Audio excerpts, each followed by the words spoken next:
el corazón de cada uno va a encontrar un sonido de un animal distinto. ¿Está bien? Ahora, les hago cerrar las ventanas porque tienen que apoyar el oído, ¿sí? Y si lo hacen en el vidrio, me va a empezar a doler, me va a empezar el chi, es el pi, que es una cagada. ¿Está bien? Entonces, ahora lo que van a hacer es, cuando yo les diga, todos van a apoyar el oído contra la ventana, contra la cortina. Y ahora después, uno por uno, adecuado a lo que vaya pensando, me va a decir qué ruido de animal escuchó y yo le voy a decir qué significado tiene. ¿Está bien? Déjenme un segundo. No escuchamos nada. Una ballena escuché yo. Un tiburón escuché yo. Entramos al valle, así que todos los oídos contra la ventana. Shh, silencio.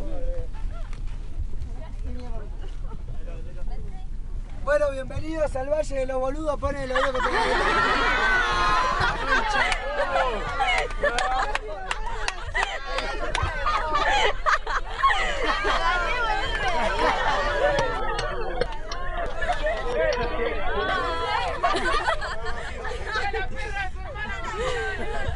chicos, era todo un chiste, ahí están las cámaras, el programa se llama Los Boludos, mirá.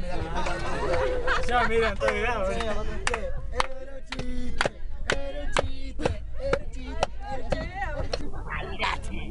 Che, estuvo bueno, ¿eh? Me tendría que haber visto todos los pelotudos que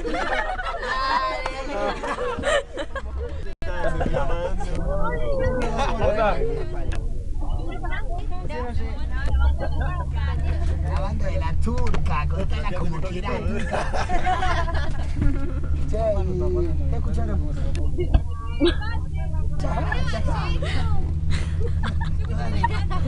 Toda la imaginación de y después que se le